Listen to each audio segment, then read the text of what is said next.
Hay tres niveles de poder en este mundo. Primero, los políticos por los que votas, luego las corporaciones que conoces por nombre. Pero por encima de ambos hay un nivel oculto de poder. Familias que controlan todo en silencio. Están preparados para operar estructuras de poder paralelas fuera del alcance de la democracia, a través de reuniones secretas y foros globales. Dirigen gobiernos en la sombra, moldean mercados o incluso guerras. Algunos piensan que provocan crisis para aumentar su control. Pronto hablaremos de esto, pero por ahora solo necesitas saber esto. Desde financiar la maquinaria de guerra de Hitler hasta apoyar el despliegue global de vacunas, las huellas de una familia sueca aparecen una y otra vez. Dormirás mejor si apagas esto ahora. Pero si sigues viendo, verás cómo funciona el poder real y nunca volverás a ver el mundo de la misma manera.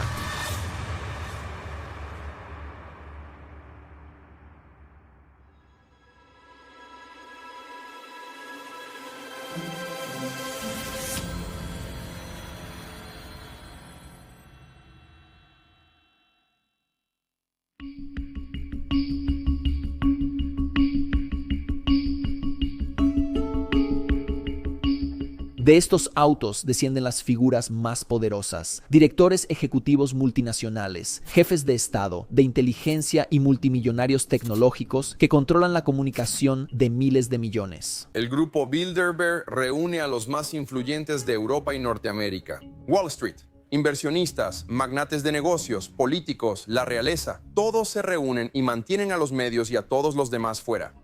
¿De qué están hablando? ¿Qué están planeando? Durante 70 años, esta reunión ha operado bajo la regla de Chatham House. Puedes usar la información, pero nunca puedes decir quién lo dijo. Secreto perfecto, poder perfecto. Desde su origen, la cumbre de Bilderberg ha sido muy mencionada en círculos de conspiración.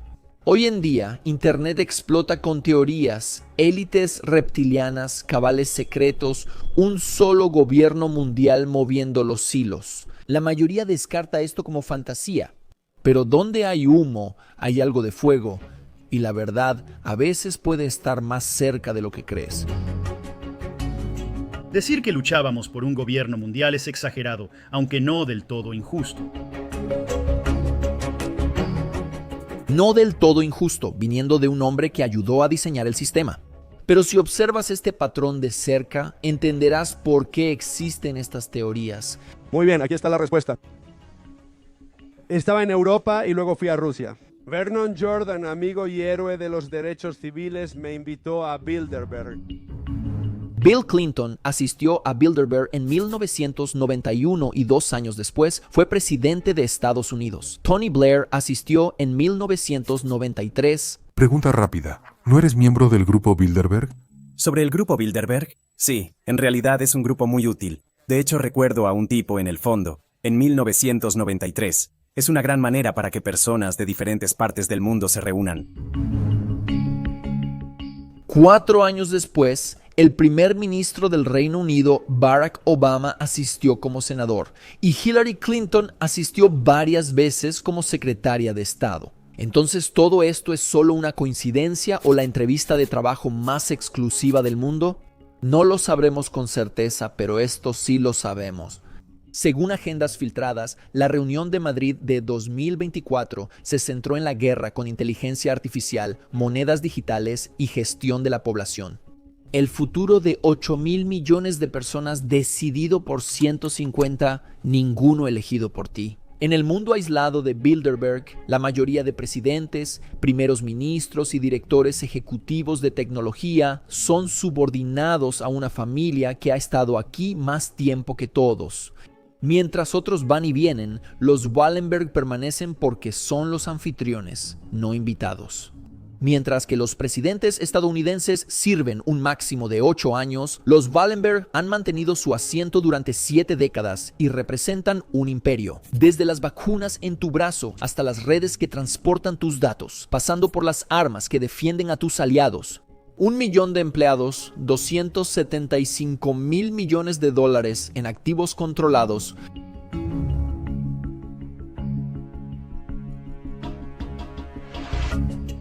Cero apariciones en Forbes. Para una familia cuyo poder depende de la invisibilidad, una reunión donde nada puede ser atribuido es el foro perfecto. Mientras estadounidenses y europeos observan debates y votaciones parlamentarias, críticos dicen que las discusiones clave suceden en salas como estas. Sin votos, sin actas, sin supervisión democrática. Lo que algunos politólogos describen como gobernanza en la sombra, donde las directrices políticas se forman antes de llegar al debate público. Aunque controlan empresas multimillonarias, los Wallenberg reciben poca atención de los medios convencionales. Esta invisibilidad plantea preguntas. ¿Cómo una influencia tan grande sigue casi sin examinarse? Google muestra millones de resultados sobre multimillonarios poco conocidos, pero casi nada sobre los Wallenberg. En vez de cabildeo tradicional, operan en redes exclusivas donde los líderes solo asisten, no deciden. Ellos no siguen las tendencias globales, las crean y se posicionan para beneficiarse de ellas. No solo reaccionan a las crisis, constantemente se posicionan para obtener ganancias sin importar los resultados. Pero para entender cómo una dinastía bancaria sueca termina controlando los asuntos globales, necesitamos regresar al lugar donde todo comenzó, porque todo empezó con un hombre poderoso. Junio de 1971, un auto está estacionado junto a un lago sueco en la niebla matutina, con un cuerpo dentro. El hijo de Marcus Wallenberg Jr., Mark Wallenberg, es encontrado muerto a los 46 años. El comunicado oficial dice: suicidio, depresión, luchas personales, una pérdida trágica para una familia prominente. Pero quienes conocieron a Mark recuerdan otra cosa. Un hombre que había empezado a hacer preguntas sobre el negocio familiar, que había comenzado a entender el verdadero alcance de lo que su familia había construido, que estaba luchando con el peso de heredar un imperio construido sobre el sufrimiento humano provocado. Algunos investigadores cuestionaron la versión oficial, aunque no ha surgido evidencia que la contradiga. Lo indiscutible es el momento. Un hombre que enfrentaba dilemas morales sobre el legado familiar fue hallado muerto mientras el imperio crecía, pero el legado familiar fue diseñado para la conquista desde el principio. Y a veces incluso sacrificaban a sus propios hijos.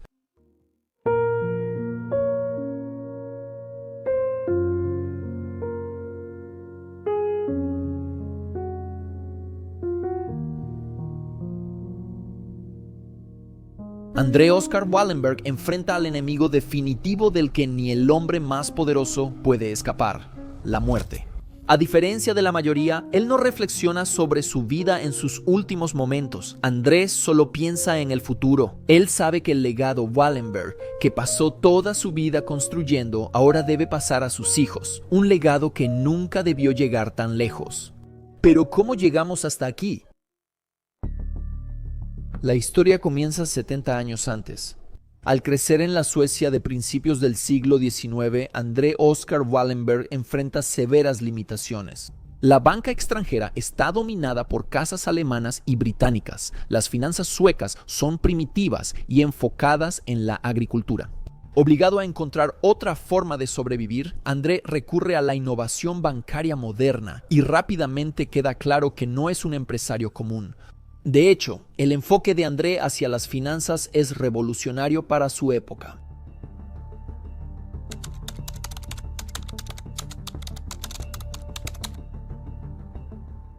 André no solo es muy bueno, es excepcional, y esta reputación excepcional eventualmente le abre puertas que lo cambian todo. Las habilidades de André llaman la atención de la élite política sueca, y pronto llega a servir en el parlamento mientras dirige su banco.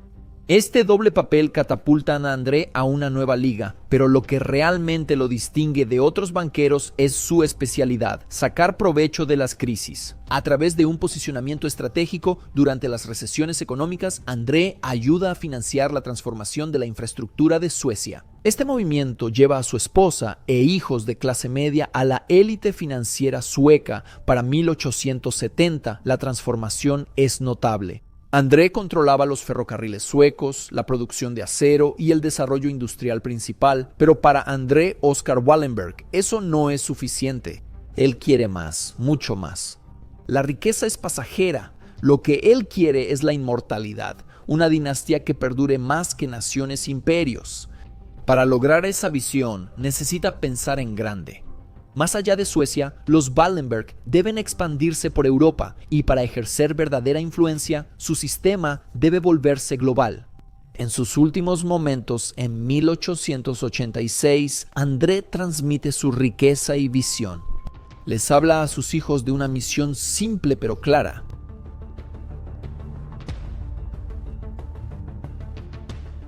Con estas palabras nace la idea de fundar una red financiera europea.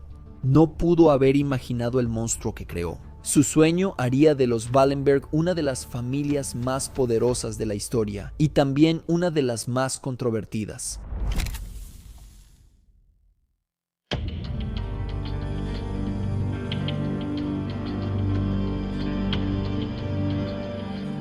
Enero de 1933, Adolf Hitler llega al poder. Y en toda Europa, la mayoría de las familias están haciendo una de dos cosas: o están huyendo o están resistiendo. Pero los Wallenberg, ellos ven algo completamente diferente. Ven la máxima oportunidad de negocio. Así que esto es lo que sucede a continuación. En solo unos meses, Marcus Wallenberg Jr. comienza a establecer relaciones bancarias con la Alemania nazi. No hablamos solo de préstamos simples, sino de servicios financieros especializados para un régimen que planea activamente la guerra. Y no es cualquier régimen, ¿cierto? Esta máquina fue diseñada desde cero para conquistar. Mientras Hitler arma su máquina de guerra, la neutralidad sueca sirve de tapadera ideal. Los rodamientos de bolas van a Alemania, sube la producción de acero y los componentes de armas se exportan.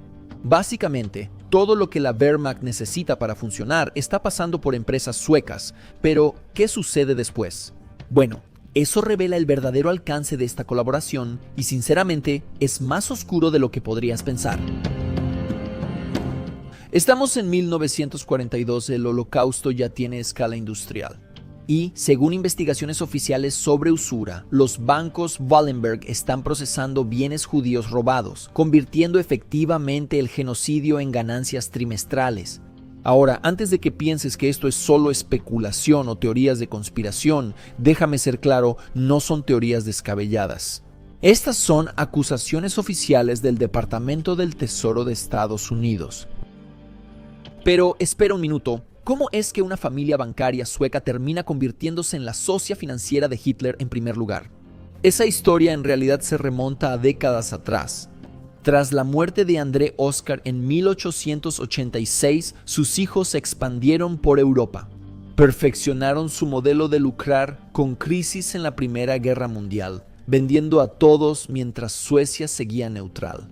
Para los años 20, crearon el sistema perfecto para negocios turbios, empresas fantasma, cuentas anónimas y transferencias imposibles de rastrear. Cuando Hitler surge y busca socios financieros para operar en secreto, ¿quién está mejor posicionado y listo para actuar? Así es, los Wallenberg. En 1945, con la guerra por terminar, el Departamento del Tesoro de Estados Unidos lo hace oficial. Presentaron cargos formales por colaborar con los nazis, bloquean los activos de Wallenberg y crean una confrontación diplomática en toda regla. De repente, el gobierno sueco enfrenta una fuerte presión internacional para investigar a su familia más poderosa. Pero aquí es donde esta historia da un giro. Eso sinceramente es desgarrador, porque mientras Marcus Jr. está financiando un genocidio, hay otro miembro de esta misma familia haciendo algo completamente diferente. Su primo lejano, Raoul Wallenberg, está arriesgando absolutamente todo para salvar vidas judías en Budapest. Piensa en eso por un segundo, el mismo apellido, dos decisiones completamente opuestas, un hombre financiando el mal, otro luchando con su vida. Las personas cuyos seres queridos mueren en una guerra o desaparecen sienten cierto alivio una vez que saben dónde están enterrados sus seres queridos. Y no sabemos la causa de la muerte, la hora de la muerte, ni dónde están sus restos. Estoy tratando de enfocarme en la justicia, la paz, el amor y la caridad, en lugar de la sangre, la violencia y la venganza, pero no he perdonado y no he olvidado.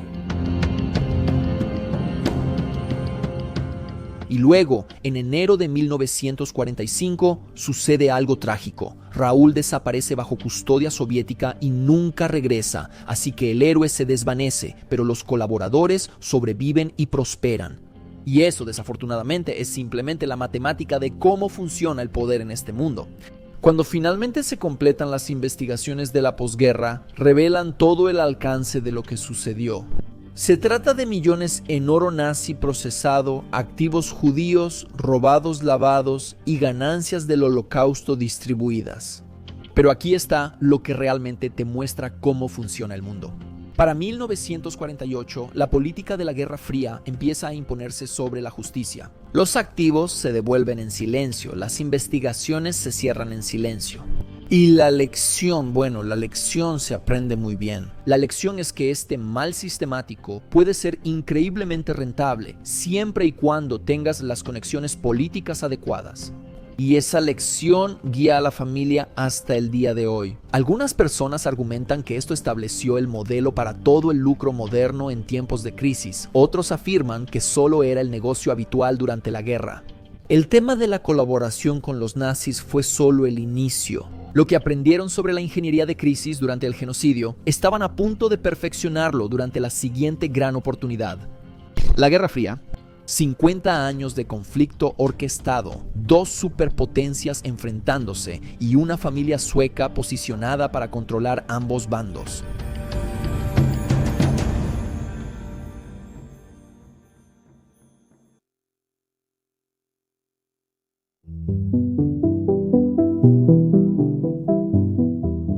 Febrero de 1945, Conferencia de Yalta.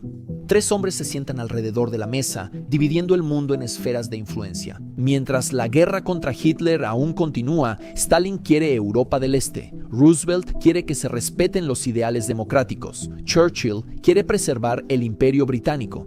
Llegan a un acuerdo y dividen Europa en 2. Para el mundo, esto parece una política de victoria desordenada. Para los Wallenberg que observan desde Estocolmo, esto parece la oportunidad de su vida. Porque mientras los líderes mundiales ven un conflicto ideológico gestándose entre el capitalismo y el comunismo, los Wallenberg ven algo infinitamente más rentable, un conflicto que podría ser gestionado, prolongado y explotado durante décadas. Pasaron 12 años haciendo que Hitler dependiera de suministros suecos, mostrando que hasta el genocidio podía ser un modelo de negocio. Después, durante 50 años, harían que ambas superpotencias dependieran igual.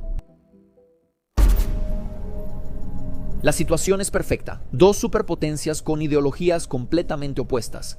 Ambas creen luchar por la supervivencia de la civilización y están dispuestas a gastar lo que sea para ganar. Y Suecia, neutral oficialmente, ubicada entre ambas.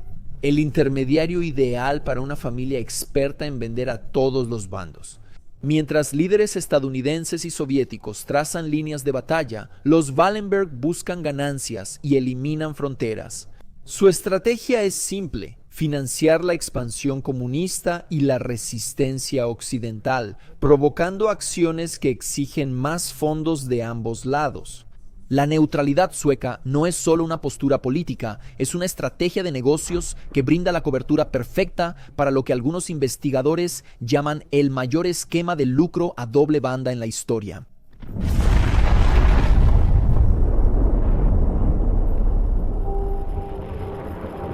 Todo el lugar se iluminó.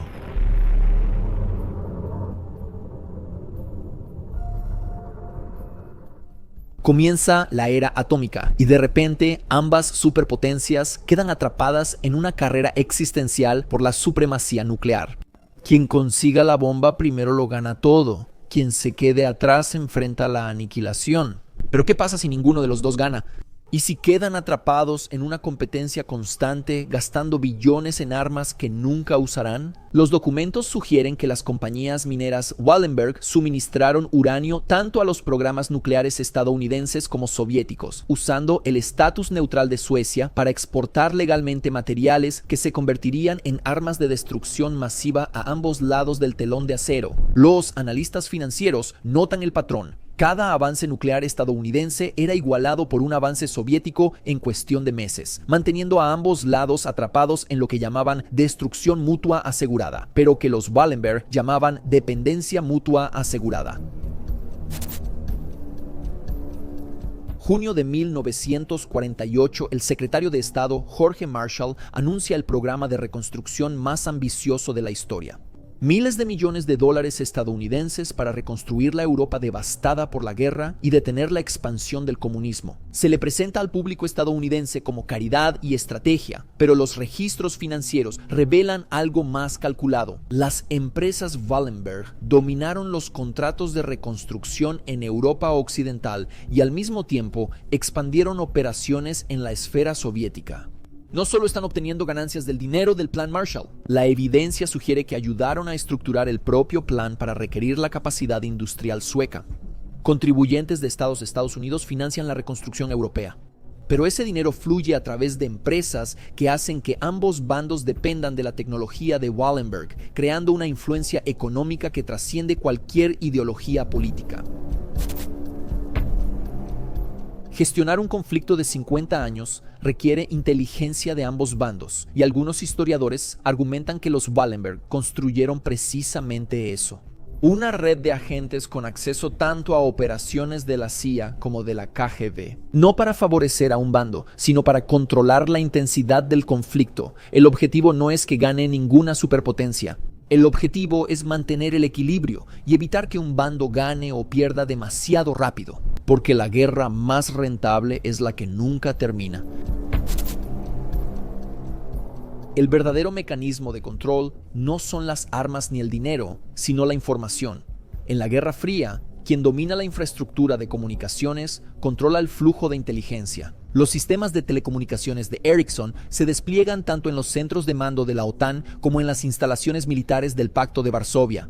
Es decir, la misma empresa sueca está construyendo la infraestructura de comunicaciones seguras que ambos bandos usan para planear operaciones uno contra el otro. Expertos en inteligencia señalan las enormes implicaciones. Si la misma familia controla las telecomunicaciones en ambos lados del telón de acero, potencialmente tienen acceso a cada comunicación militar, cada cable diplomático, cada plan estratégico de ambas superpotencias, la máxima ventaja informativa escondida tras la neutralidad sueca. Una guerra directa entre superpotencias terminaría demasiado rápido, probablemente en una aniquilación nuclear, destruyendo mercados y acabando con las ganancias. Pero las guerras por poder en Corea, Vietnam, África y América Latina, esas podían durar años, consumiendo armas, tecnología y equipo industrial sin nunca amenazar a los proveedores. La evidencia indica que Wallenberg participó sistemáticamente en la ingeniería de estos conflictos regionales, no causando las tensiones de fondo, sino asegurándose de que ambos bandos tuvieran las armas y el equipo para librar guerras prolongadas. Cada conflicto regional genera demanda de armas de ambas superpotencias, y esas superpotencias necesitan rodamientos suecos en sus aviones, acero sueco en sus armas, equipo industrial sueco en sus fábricas. Las guerras de poder generan ganancias al convertir el sufrimiento en países en desarrollo en rendimientos trimestrales en Estocolmo. El problema matemático de un conflicto prolongado es simple. Si un bando obtiene demasiada ventaja tecnológica, la guerra termina. Los Wallenberg resolvieron este problema con lo que los investigadores llaman transferencia tecnológica bidireccional sistemática. Cuando Estados Unidos desarrolla nueva tecnología militar, las empresas suecas la licencian. Cuando la neutral Suecia exporta al bloque soviético, esa tecnología viaja con ella. Cuando los soviéticos innovan, el mismo proceso funciona al revés. Algunos analistas sostienen que no fue una filtración accidental, sino una política para mantener el equilibrio tecnológico y que ambos bandos siguieran gastando sin que ninguno ganara. El espionaje industrial como modelo de negocio, asegurando una demanda perpetua al evitar una ventaja decisiva. La década de 1970 trae riesgos para el modelo de negocio, esperanza, distensión y alivio de tensiones de la Guerra Fría. Nixon y Brezhnev realmente están hablando, se están firmando tratados de control de armas. La guerra puede acabar, pero la paz afecta a quienes lucran con el conflicto. Los registros financieros muestran un patrón sospechoso durante cada avance hacia la paz. Los conflictos misteriosamente se reavivan, las negociaciones colapsan, las tensiones aumentan justo cuando las resoluciones parecían posibles. Por cualquier medida objetiva, la Guerra Fría fue un éxito tremendo para el Imperio Wallenberg. Décadas de conflicto controlado que generaron riqueza generacional e influencia global sin precedentes. Pero el lucro sistemático de las crisis cobra un precio personal, incluso para las familias más poderosas. Incluso los arquitectos de los sistemas globales no pueden escapar al costo humano de la máquina que han construido.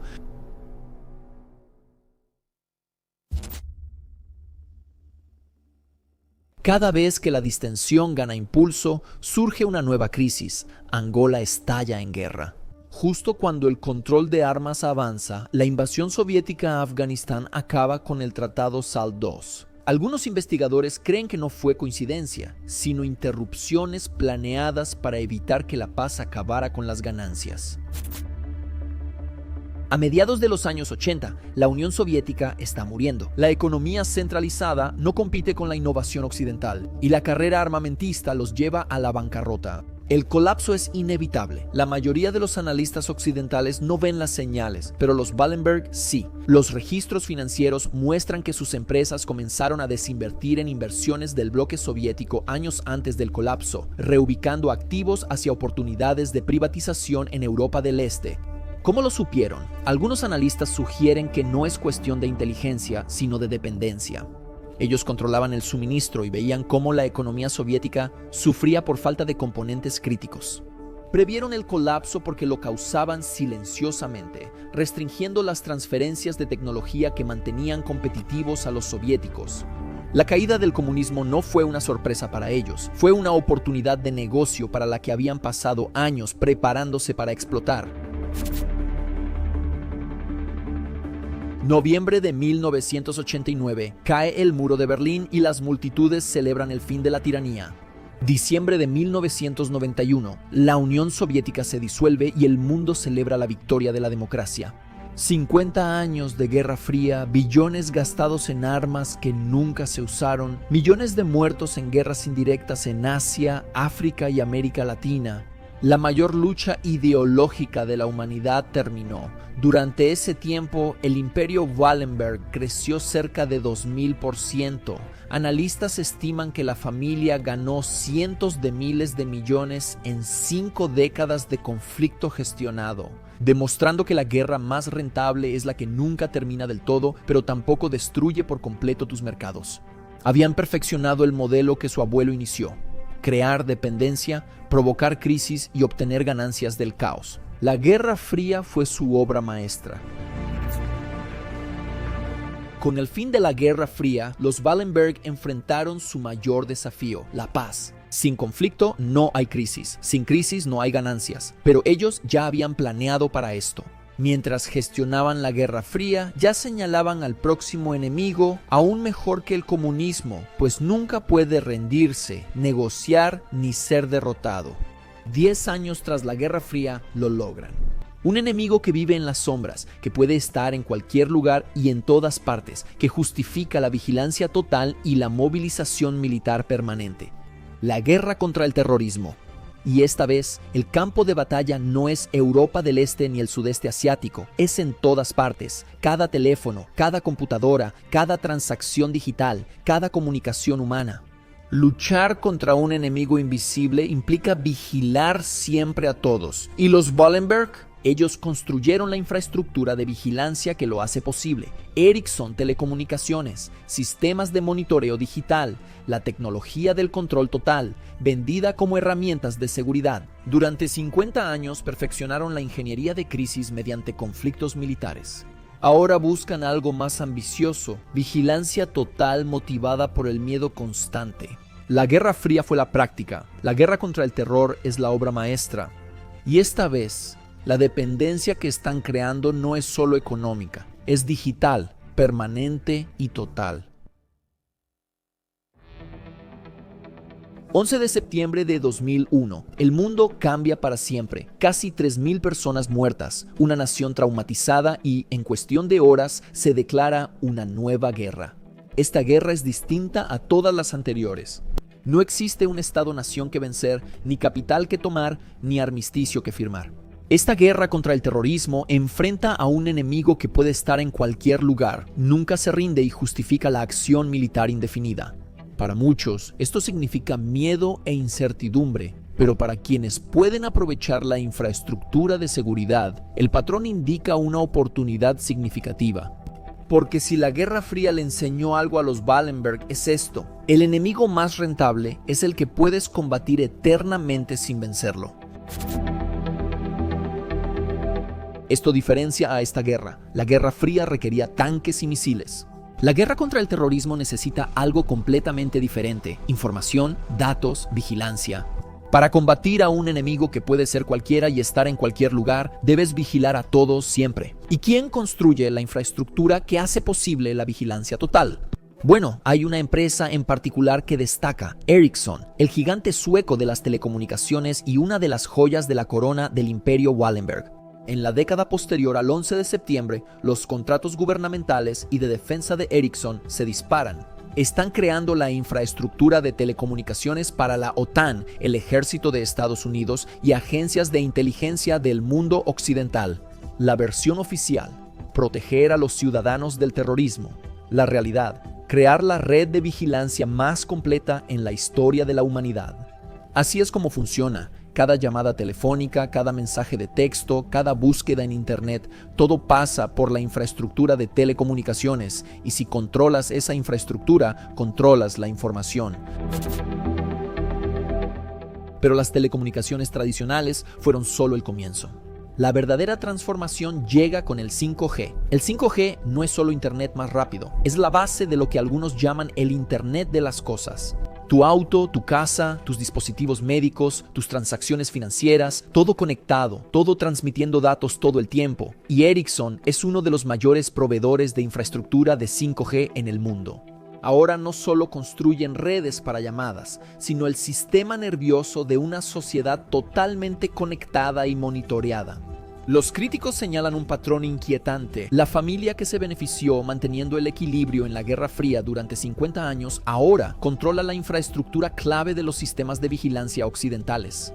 Ya no se trata de elegir bandos, se trata de ser indispensable para el lado que ganó. Diciembre de 2019, surge un nuevo virus en Wuhan, China. En pocos meses, el mundo queda confinado, las economías se paralizan y las poblaciones encerradas. La mayor interrupción de la vida normal desde la Segunda Guerra Mundial. Una vez más, la crisis crea oportunidades. AstraZeneca, una de las compañías farmacéuticas más grandes del mundo, principal productora de vacunas contra el COVID-19 y otro activo clave en el portafolio de los Wallenberg. Durante la pandemia, AstraZeneca obtiene miles de millones en contratos y distribuye vacunas a millones de personas. Las ganancias extraordinarias. Pero aquí surge otra vez el viejo manual, el mismo patrón de la Guerra Fría. Crear dependencia, asegurar la continuidad, maximizar las ganancias. Las vacunas no solo son de salud, también abren paso a pasaportes y sistemas de rastreo e identificaciones digitales ligadas a tu estado médico. ¿Qué hace funcionar estos sistemas? Infraestructura de telecomunicaciones, la misma infraestructura que proporciona Ericsson. Investigadores notan un patrón emergente. La guerra contra el terrorismo justificó la vigilancia permanente. La pandemia justificó el monitoreo permanente de la salud. Ambos requieren infraestructura controlada por los mismos intereses familiares. Veamos las matemáticas del lucro en las crisis modernas. Ha evolucionado desde la Guerra Fría, pero los principios siguen siendo los mismos. Primer paso: identificar o crear una crisis que justifique medidas de emergencia, terrorismo, pandemia, clima. Los detalles no importan, lo que importa es la respuesta que permite. Segundo paso: colócate como esencial para la solución, construye la infraestructura, proporciona la tecnología, vuélvete indispensable. Tercer paso: nunca permitas que la crisis se resuelva totalmente. Siempre surge una nueva variante, amenaza o razón para mantener las medidas de emergencia. Los datos muestran que las inversiones de Wallenberg crecen notablemente durante las crisis globales, gracias al caos. La Guerra Fría generó miles de millones, la guerra contra el terror decenas de miles, y la pandemia Algunas estimaciones sugieren que se crearon cientos de miles de millones en valor a lo largo de su portafolio. Esta era de control es fundamentalmente diferente. La Guerra Fría generó una dependencia militar. Las dos superpotencias requerían acero y tecnología sueca para combatir. La dependencia de hoy es mucho más íntima, mucho más total. Tu teléfono funciona en redes que ellos ayudan a controlar, tu dinero fluye a través de sistemas bancarios que ellos influyen, tus datos de salud están en sistemas construidos sobre su infraestructura. Ahora no solo dependen los gobiernos, sino también cada persona, transacción y comunicación. La Guerra Fría terminó cuando la Unión Soviética colapsó. Pero ¿cómo terminas una guerra cuando el campo de batalla es la vida digital misma, cuando la infraestructura de control está entretejida en el tejido de la existencia moderna? Esto es lo que mantiene despiertos a los críticos por la noche. En la Guerra Fría, los Wallenberg supuestamente accedían a inteligencia de ambos lados. Su fortaleza era la información. Actualmente, la infraestructura de telecomunicaciones global permite un acceso a la información mucho mayor. Edward Snowden reveló que agencias de inteligencia interceptaban cables de fibra óptica para acceder a muchas comunicaciones privadas. Pero esos cables, redes y estaciones de conmutación los construye, mantiene y accede a alguien. No decimos que Ericsson haga vigilancia. Ellos niegan tales actividades, pero la capacidad técnica existe y la historia sugiere que la familia Wallenberg entiende el valor de la ventaja informativa. La guerra contra el terrorismo permitió vigilancia permanente y la pandemia monitoreo de salud, ambas justificadas por la crisis y basadas en infraestructura bajo su control.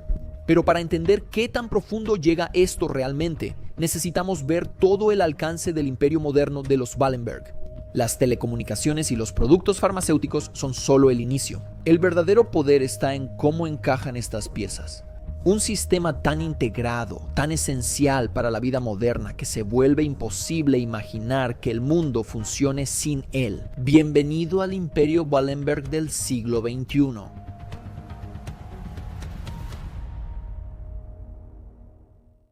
Estocolmo. Desde fuera parece otra capital europea moderna, oficinas elegantes, ciudadanos prósperos y una democracia funcional. Pero bajo la superficie, la influencia de una familia toca casi todos los aspectos de la vida económica sueca y global. El imperio actual de los Wallenberg ya no depende de acuerdos secretos en cuartos llenos de humo. Hoy en día está estructurado a través de fundaciones, sociedades holding y una red de control corporativo tan compleja que incluso los expertos tienen dificultades para mapearla por completo. En el centro se encuentra Investor AB, la principal sociedad holding de la familia, que cotiza en bolsa pero está controlada por las fundaciones Wallenberg. Es una estructura brillante. La apariencia de propiedad pública, la realidad del control familiar. Las fundaciones controlan las acciones y la familia integra sus consejos. Y la ley sueca les otorga derechos de voto especiales que amplifican su control mucho más allá de su porcentaje real de propiedad. En algunos casos, tienen menos del 10% del capital, pero controlan más del 40% de los votos. Es perfectamente legal y perfectamente efectivo. Entonces, ¿qué es lo que realmente controlan? Empecemos con lo que puedes ver. AstraZeneca, una de las mayores farmacéuticas del mundo, con una capitalización de mercado superior a $200 mil millones. Los Wallenberg ayudaron a establecer lo que se convirtió en AstraZeneca y mantienen una influencia significativa. Durante el COVID-19, AstraZeneca se volvió un nombre muy conocido. Su vacuna llegó a más de 180 países, con miles de millones en contratos gubernamentales. Esto es lo que la mayoría no nota. Las vacunas solo fueron el punto de entrada. El verdadero valor fue la infraestructura de salud digital que vino con ellas. Sistemas de rastreo y seguimiento, pasaportes de salud digitales, recolección de datos médicos a una escala sin precedentes.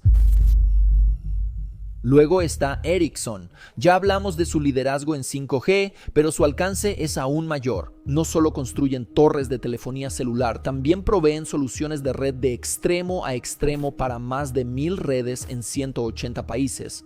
Si hiciste una llamada telefónica hoy, probablemente pasó por la infraestructura de Ericsson en algún punto del trayecto. Su tecnología impulsa las comunicaciones militares, la recopilación de inteligencia, los sistemas de seguridad fronteriza, la infraestructura de control, ocultándose a simple vista como comodidad para el consumidor. No solo la automotriz que desapareció hace tiempo. Hoy en día, Saab AB es un importante contratista de defensa, especializado en aviones de combate, sistemas de misiles y tecnología de vigilancia. El avión de combate Gripen se exporta a múltiples naciones, pero aquí viene la parte interesante. Cada venta incluye contratos de servicio a largo plazo, actualizaciones de repuestos, creando décadas de dependencia de la experiencia sueca y de las cadenas de suministro controladas por Wallenberg. Skandinaviska Enskilda Banken, uno de los bancos más grandes del norte de Europa, donde comenzó la historia de los Wallenberg hace casi 2 siglos. Actualmente no es solo un banco, sino una red de inteligencia financiera que gestiona activos de las familias más ricas de Europa y procesa miles de millones en transacciones diarias. Al observar los flujos de dinero que revelan tendencias económicas antes de que se hagan públicas, su división de banca privada atiende a los ultra ricos, el tipo de clientes que mueven los mercados. Y cuando administras su dinero, conoces sus planes antes de que los ejecuten. Atlas Copco es menos glamoroso que las farmacéuticas o telecomunicaciones, pero quizá más esencial. Ellos fabrican las máquinas que hacen todo lo demás. Equipos de minería, compresores industriales, automatización de manufactura, la base de la producción industrial, cada batería de vehículo eléctrico, cada chip de computadora, cada parte de la infraestructura moderna. En la cadena de suministro, el equipo de Atlas Copco tuvo un papel. Es la posición más alta en la cadena. Controlas las herramientas de producción y así influyes en todo lo que sucede después.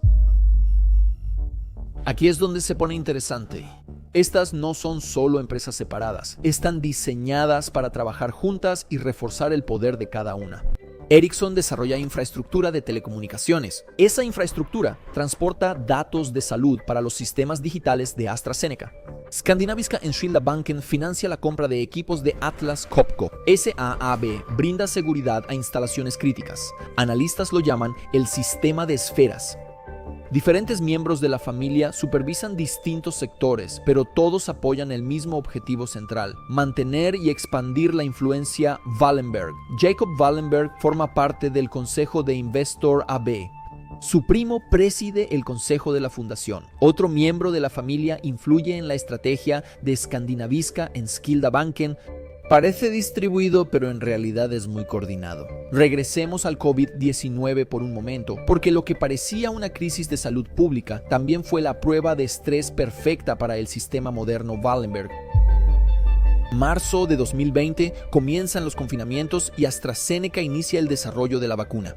Ericsson ve una explosión en la demanda de infraestructura de redes, ya que todos trabajan desde casa. Atlas Copco suministra equipos para instalaciones médicas de emergencia. Para finales de 2021, las empresas en la esfera Wallenberg vieron aumentar su valor de mercado combinado en aproximadamente $100,000 millones.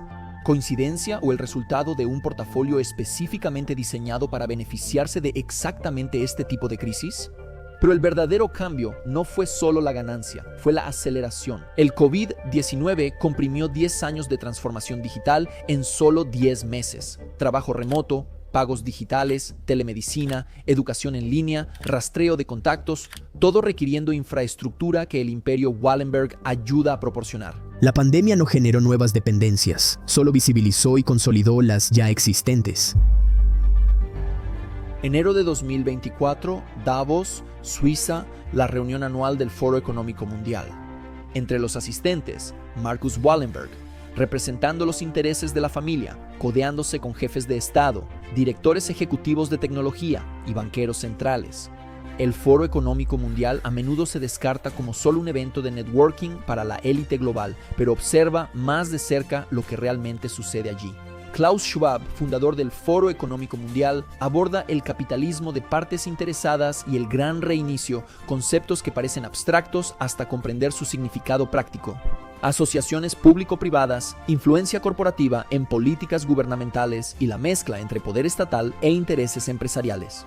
¿Quiénes están mejor preparados para este mundo? Familias como los Wallenberg, expertos en colaboración público-privada por siglos. El programa de jóvenes líderes globales del Foro Económico Mundial ha incluido algunos nombres conocidos: Emmanuel Macron, Jacinda Ardern, Mark Zuckerberg, líderes que luego han implementado políticas notablemente alineadas con las recomendaciones del Foro Económico Mundial. Los Wallenberg no deben ir a todas las reuniones. Décadas construyendo relaciones con quienes realmente lo hacen. Así mantienen el poder y evitan el escrutinio. Fundaciones, filantropía, la apariencia de devolver. Las fundaciones Wallenberg donan cientos de millones a la investigación, la educación y la cultura. En la superficie es admirable, pero mira lo que financian: investigación en telecomunicaciones, estudios biomédicos, innovación industrial. Las fundaciones financian investigaciones que benefician a empresas del portafolio Wallenberg. Es brillante. Obtienen beneficios fiscales por donar. Desarrollan propiedad intelectual a través de investigaciones universitarias, luego la comercializan en sus propias empresas y hay otro beneficio. Cuando financias grandes instituciones de investigación, obtienes influencia sobre lo que se estudia, lo que se publica, qué narrativas se aceptan como verdad. Algunos críticos lo llaman captura académica. Las fundaciones no están suprimiendo la investigación directamente, solo están financiando fuertemente ciertos tipos de investigaciones, mientras que otras luchan por recursos. Compara a los Wallenberg con multimillonarios estadounidenses. Elon Musk tuitea seguido, Jeff Bezos posee periódicos, Bill Gates siempre aparece en medios. Los Wallenberg casi no los ves. Entrevistas inusuales, poca actividad en redes, sin reality shows ni polémicas públicas. Esse quam videri ser no aparentar. El lema familiar no son solo palabras, es una estrategia operativa y ayuda cuando tienes influencia sobre los medios suecos. No necesariamente propiedad, solo relaciones, miembros compartidos en la junta, ingresos por publicidad, las presiones sutiles que moldean la cobertura. Una familia que controla $275 mil millones en activos recibe mucho menos escrutinio que otros multimillonarios individuales con menor poder. La dinastía continúa. La siguiente generación ya está en posición. Jacob Wallenberg, Marcus Wallenberg. Ellos no son los fundadores, son la sexta generación y han adaptado el modelo perfectamente a la era moderna. Menos sobre acuerdos secretos, más sobre posicionamiento estratégico, menos sobre controlar empresas directamente, más sobre controlar la infraestructura de la que dependen esas empresas. Hablan el idioma del capitalismo moderno: sostenibilidad, valor para las partes interesadas, responsabilidad corporativa, todo mientras mantienen el objetivo fundamental que tenían sus antepasados: el poder generacional. Así que hemos visto las empresas, las conexiones, la influencia, pero eso es solo la estructura visible. La verdadera pregunta es, ¿cómo mantienen este nivel de control a lo largo de las generaciones? ¿Cómo es que una familia permanece poderosa durante casi 2 siglos, mientras que otras suben y caen en cuestión de décadas? La respuesta está en algo más fundamental que la riqueza o las propiedades corporativas. Se trata del sistema en sí, la arquitectura invisible del poder que hace que los Wallenberg no solo sean ricos, sino esenciales. Eso es lo que debemos explorar. Una araña no atrapa a su presa con fuerza, construye su telaraña y espera. Los Wallenberg han pasado 170 años construyendo una telaraña. No de seda, sino de dependencias, obligaciones y ventajas estructurales tan profundamente arraigadas en los sistemas suecos y globales que eliminarlas haría que todo colapsara. Así es como conviertes la riqueza temporal en poder permanente.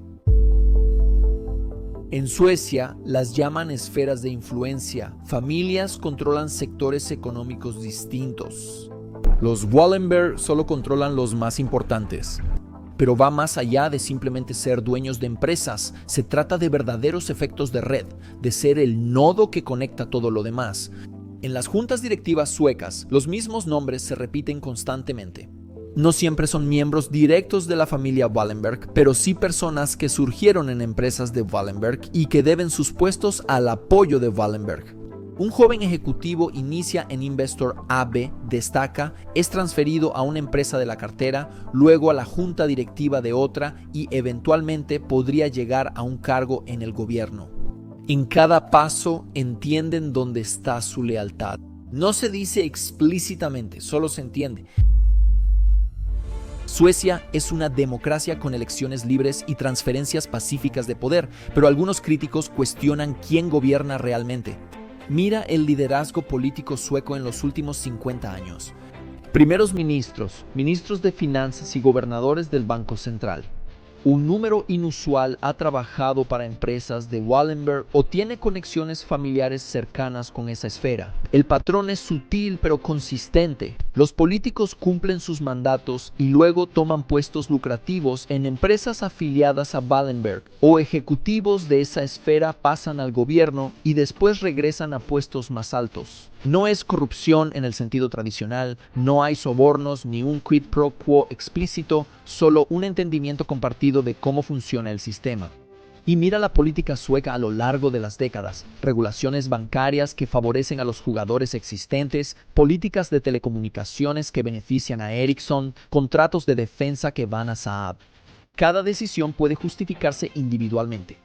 Colectivamente, crean un entorno donde los intereses de Wallenberg prosperan constantemente. Pero el control político es momentáneo. Los políticos van y vienen. Los Wallenberg han logrado una influencia duradera en instituciones que moldean el pensamiento de las personas. La Escuela de Economía de Estocolmo, la escuela de negocios más prestigiosa de Suecia, ha estado muy ligada a la familia Wallenberg desde su fundación.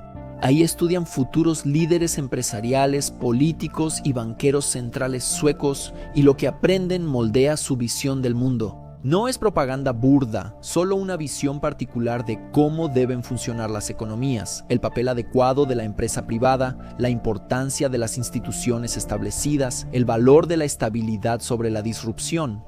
Los graduados no se van como leales a Wallenberg, se van con una visión del mundo que resulta alinearse con los intereses de Wallenberg. Y luego está la investigación. Recuerden, esas fundaciones Wallenberg no son solo caritativas, son estratégicas. Cientos de millones fluyen hacia áreas específicas: telecomunicaciones, ciencias de la vida, innovación industrial, áreas donde operan las empresas Wallenberg. La investigación se publica en revistas prestigiosas, se cita en debates de políticas públicas y se convierte en la evidencia objetiva que justifica políticas que benefician a las empresas que financiaron la investigación. No es una conspiración, simplemente así funcionan los sistemas cuando una familia los ha estado moldeando durante suficiente tiempo. Suecia tiene prensa libre, sin propiedad ni censura estatal, no encarcelan periodistas, pero la libertad de prensa no garantiza independencia de influencia. Los Wallenberg ya no poseen directamente los principales diarios suecos. No lo necesitan, pero las empresas Wallenberg son grandes anunciantes y sus bancos financian a medios. Sus ejecutivos integran consejos de fundaciones de medios. Nadie llama para decir que no publiquen la historia, no es necesario hacerlo. Los editores entienden que la crítica constante a los principales anunciantes tiene consecuencias. Como resultado, los medios suecos cubren ampliamente los escándalos individuales cuando ocurren. Las preguntas sistemáticas sobre el poder de Wallenberg son sorprendentemente raras y casi no se abordan internacionalmente. Los Wallenberg casi no aparecen en los medios globales. No hay perfiles en Forbes, ni charlas TED, ni tweets polémicos que llamen la atención. Cuando eres dueño de la infraestructura de la que todos dependen, no necesitas cobertura mediática positiva, solo necesitas la ausencia de cobertura negativa. Y eso lo han dominado. Aquí es donde se vuelve sofisticado. Olvida a los políticos y periódicos. El verdadero poder está en lo aburrido. Regulaciones y normas técnicas que determinan el funcionamiento de los mercados. Por ejemplo, las regulaciones de telecomunicaciones en la Unión Europea. ¿Quién crees que ayuda a redactar las normas técnicas? Ingenieros de empresas como Ericsson. ¿Quién más tiene experiencia? Las regulaciones parecen neutrales, técnicamente complejas, decididas por expertos, pero esos expertos a menudo trabajan para las empresas que están siendo reguladas. El resultado son estándares que favorecen la infraestructura existente, dificultan la competencia de nuevos participantes y protegen a los líderes del mercado, aunque aparentan promover la competencia. El mismo patrón en la banca. ¿Quién asesora a la Reserva Federal o a la Autoridad de Supervisión Financiera de Suecia? Frecuentemente, personas de Skandinaviska Enskilda Banken y otros grandes bancos. No son corruptos, generalmente están tratando de crear buenas políticas, pero sus suposiciones sobre lo que constituye una práctica bancaria sólida coinciden con modelos que benefician a las instituciones de las que provienen. Pero todo esto, la influencia política, las relaciones con los medios, la captura regulatoria, solo funciona por algo más fundamental: la dependencia estructural. La infraestructura de telecomunicaciones de Suecia, sus principales sistemas de defensa, sus compañías farmacéuticas más grandes, sus fabricantes de equipos industriales. Estas no son solo empresas importantes, son sistemas críticos para el funcionamiento de la Suecia moderna. Imagina que el gobierno sueco decidiera realmente desafiar el poder de Wallenberg para romper la esfera. ¿Qué pasaría? Las redes de telecomunicaciones necesitan reestructurarse, las cadenas de suministro de defensa se ven interrumpidas, la investigación farmacéutica pierde financiamiento, las exportaciones industriales enfrentan incertidumbre, miles de empleos están en riesgo, los fondos de pensiones quedan expuestos y la confianza internacional se tambalea. No es que no puedas desafiarlos, es que el costo de hacerlo supera lo que cualquier sistema democrático toleraría. Se han vuelto demasiado grandes para quebrar, no solo por su tamaño, sino por su interconexión, por convertirse en infraestructura esencial. Y así es como se aseguran de que esto continúe. Talento. La esfera Wallenberg recluta cada año a los graduados más destacados de las mejores universidades de Suecia. Ofrecen los mejores empleos, el trabajo más desafiante y el avance profesional más rápido. Si eres ambicioso y talentoso en Suecia, tienes dos opciones: unirte al sistema Wallenberg y ascender rápidamente, o quedarte fuera y preguntarte por qué tu carrera avanza tan lento. No todos aceptan, algunos mantienen su independencia, pero suficientes lo hacen. Cada generación, la esfera obtiene el talento que necesita para perpetuarse, y no solo los contratan, también los desarrollan. Programas de liderazgo, rotaciones internacionales, exposición a diferentes partes de la esfera. Para cuando alguien alcanza un puesto de liderazgo senior, han interiorizado el sistema, entienden cómo funciona, qué lo beneficia, qué lo amenaza, se convierten en participantes dispuestos en su propia integración a la estructura. Pero Suecia es pequeña, solo tiene 10 millones de personas. ¿Cómo mantiene una familia sueca influencia global? A través de algo brillante. No intentan controlar todo directamente, se convierten en nodos esenciales en redes globales. Ericsson se asocia con gigantes tecnológicos estadounidenses en tecnología de 5G, integrando sistemas. No compiten con Silicon Valley, se convierten en la infraestructura de la que Silicon Valley depende. AstraZeneca colabora con farmacéuticas de Estados Unidos y Reino Unido, realizando investigación y distribución conjunta. No están tratando de dominar por sí solos, se aseguran de ser esenciales para lo que sea que domine. Los representantes de Wallenberg participan en las juntas directivas de grandes corporaciones internacionales como asesores de confianza y conectores entre negocios europeos y estadounidenses, no como accionistas controladores. Han aprendido de la historia. El control directo invita a la resistencia, ser indispensables es algo que la gente protegerá. Pero tal vez lo más importante del sistema está diseñado para sobrevivir a las crisis, adaptarse y salir fortalecido.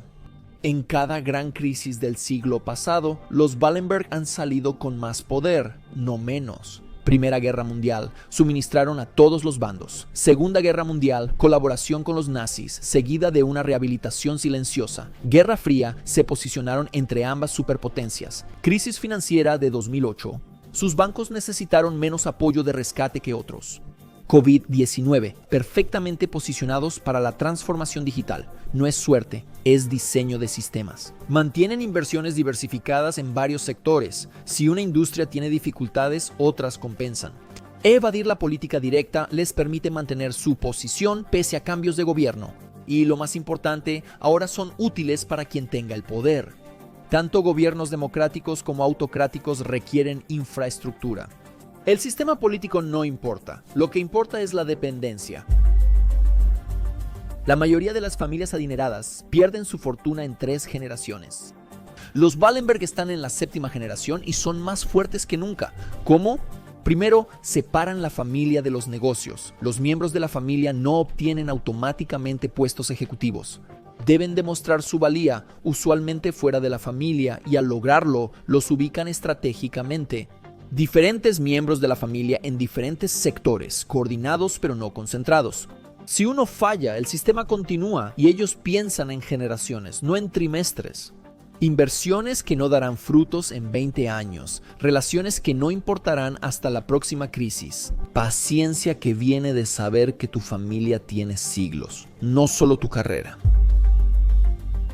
Así que hemos visto la web, la captura política, la influencia académica, las relaciones con los medios, el control regulatorio, la arquitectura de dependencia. Todo esto diseñado no solo para ganar dinero, sino para asegurar que el hacer dinero continúe para siempre.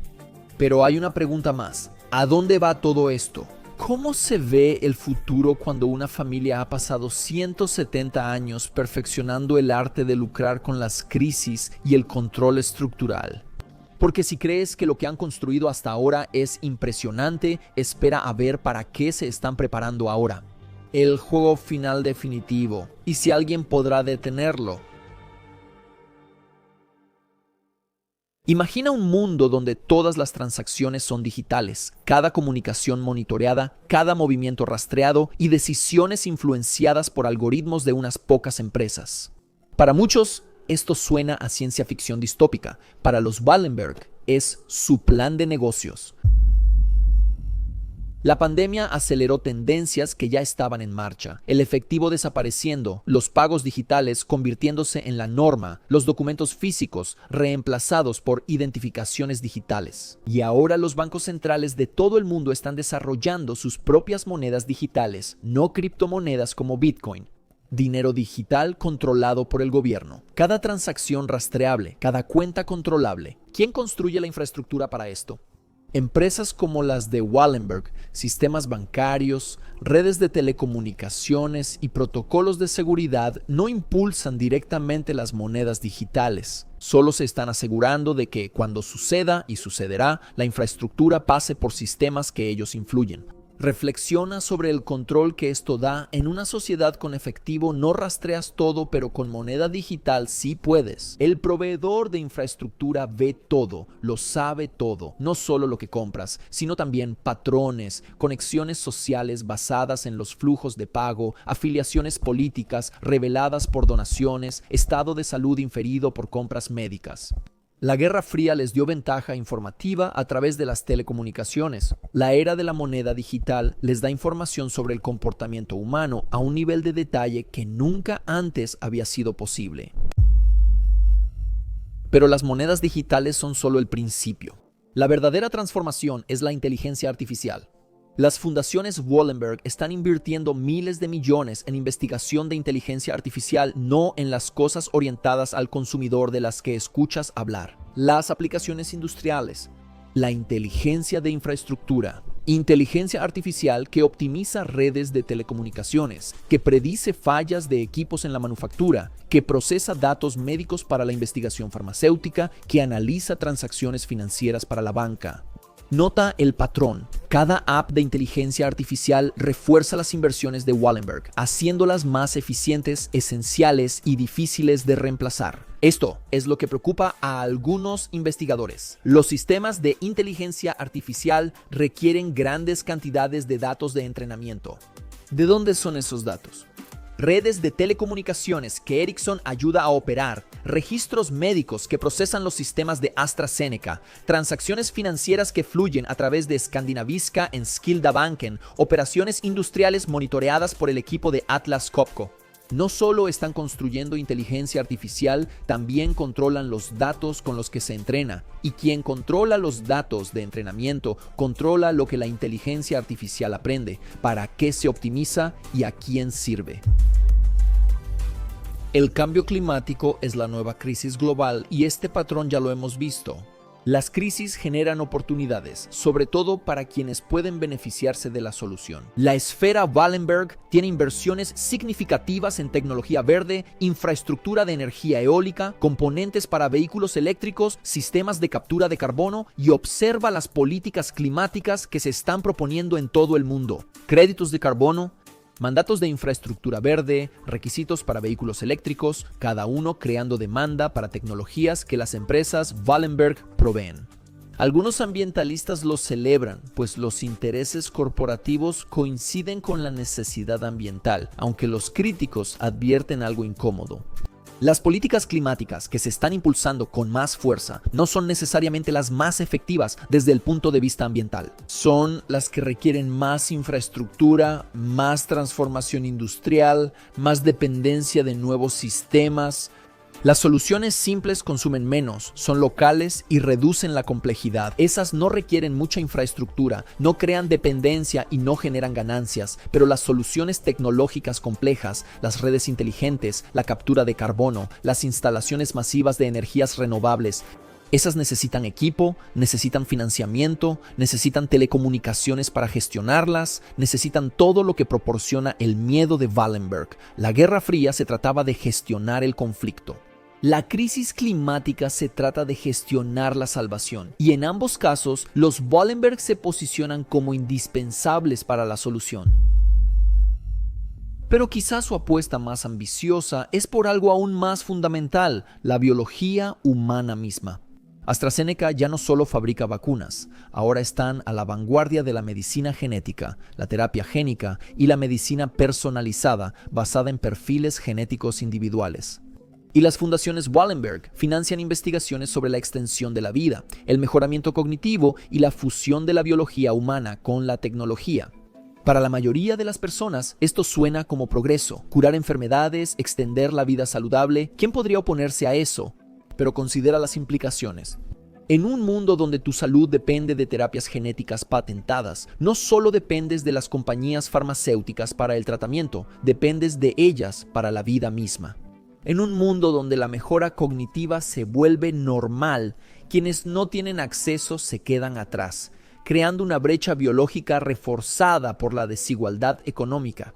La Guerra Fría creó dependencia militar, la era digital creó dependencia de la información, el futuro transhumano crea dependencia biológica. ¿Y quién está en posición de controlar el acceso a la biotecnología que extiende la vida y mejora el rendimiento? Las mismas familias que han pasado siglos perfeccionando el arte de la dependencia controlada. Para entender hacia dónde va esto, debemos ver la visión más amplia. Lo que Klaus Schwab y el Foro Económico Mundial llaman capitalismo de partes interesadas, lo que algunos llaman el gran reinicio. La idea es simple, el capitalismo tradicional es ineficiente, la gobernanza democrática es demasiado lenta. Necesitamos asociaciones entre corporaciones ilustradas y gobiernos ágiles, alianzas público-privadas que tomen decisiones complejas que los votantes no comprenden, con expertos corporativos gestionando sistemas cruciales fuera de la política. Suena razonable cuando se plantea como eficiencia, pero mira lo que significa en la práctica. Corporaciones creando regulaciones para sus industrias, empresas gestionando infraestructura pública con fines de lucro y decisiones técnicas fuera del control democrático. ¿Y quién prospera en este sistema? Familias como los Wallenberg, que han pasado siglos construyendo exactamente este modelo. Ellos han hecho asociaciones público-privadas desde que André Oskar Wallenberg asesoraba a la realeza sueca mientras dirigía su banco. Esto no es nuevo, simplemente por fin se está formalizando como el sistema oficial. Conectemos las piezas, moneda digital sobre su infraestructura, inteligencia artificial entrenada con sus datos, soluciones climáticas que necesitan su tecnología, biotecnología generando dependencia en salud y gobernanza tecnocrática que potencia a las corporaciones. Cada pieza parece separada, juntas forman algo sin precedentes. Un sistema donde la vida humana, económica, física, social, incluso biológica, pasa por infraestructura controlada por unos cuantos intereses. No puedes rechazar la moneda digital si es el único pago legal. No puedes evitar la inteligencia artificial si controla empleos, ni escapar de la infraestructura climática si el gobierno la impone, ni rechazar la biotecnología si es médicamente necesaria. La Guerra Fría mantuvo a ambos bandos gastando por miedo al otro. El sistema futuro mantiene a todos dependientes mediante el control de lo que necesitas para vivir. ¿Recuerdas a Mark Wallenberg, hallado muerto en un lago sueco en 1971? La versión oficial, suicidio. La alternativa que se susurra, un hombre que sabía demasiado y no pudo vivir con ello. No es el único. A lo largo de las décadas ha habido otros, periodistas que investigaron demasiado, reguladores que hicieron preguntas incómodas, políticos que propusieron desmantelar concentraciones de poder. Algunos vieron arruinadas sus carreras, algunos enfrentaron problemas legales y algunos, como Mark, simplemente desaparecieron de la historia. El sistema se protege a sí mismo, no suele ser mediante violencia demasiado obvia, sino a través de la marginación, la destrucción de carreras, haciendo que resistirse sea tan costoso que pocos lo intentan. Entonces, ¿se puede detener? ¿Se puede desafiar a un sistema tan arraigado, tan esencial, tan sofisticado? Algunos creen que sí. A través de la transparencia, la movilización democrática y la construcción de sistemas alternativos que no dependan de infraestructura concentrada, tecnología descentralizada que no pueda ser controlada, economías locales menos dependientes de los sistemas globales, alternativas de código abierto a la infraestructura propietaria. Las herramientas existen. Falta saber si suficientes personas verán la necesidad antes de depender totalmente de ellas. Pero aquí está la dura verdad. Los Wallenberg no son tontos. Han pasado 170 años planeando para la resistencia. Cada alternativa que gana tracción o es adquirida, regulada hasta desaparecer, o simplemente no puede escalar sin usar la infraestructura que ellos controlan. No es imposible desafiarlos, solo que el sistema exige más coordinación, recursos y un esfuerzo sostenido mayor al que los movimientos humanos suelen lograr. Así que nos queda una elección, no entre el bien y el mal, eso es demasiado simple, sino entre diferentes versiones del futuro. Sistemas eficientes, gestionados por expertos, optimizados con inteligencia artificial, integración digital y avances biotecnológicos. Un mundo donde problemas complejos son resueltos por quienes tienen experiencia y recursos, y las crisis son gestionadas por quienes pueden manejarlas. Es ordenado, funcional y elimina la posibilidad de elección significativa en la vida de las personas. Alternativa: democracias más desordenadas, mercados menos eficientes, adopción tecnológica más lenta, pero mayor control local, opciones genuinas y más espacio para las vidas. No está optimizado por algoritmos, es caótico, a veces ineficiente, pero la agencia humana permanece. Los Wallenberg no te están obligando a elegir su visión, solo la están convirtiendo en el camino de menor resistencia, el predeterminado, el inevitable. Cada comodidad que aceptas, cada aplicación que descargas, cada servicio digital que adoptas, cada uno es un pequeño voto por la infraestructura que ellos controlan. No porque te estén obligando, sino porque han hecho que la alternativa sea lo suficientemente incómoda como para que la mayoría no se moleste. Así que volvamos a donde empezamos. Bilderberg 2024 Madrid. Los Wallenberg sentados en una mesa con las personas más poderosas del mundo.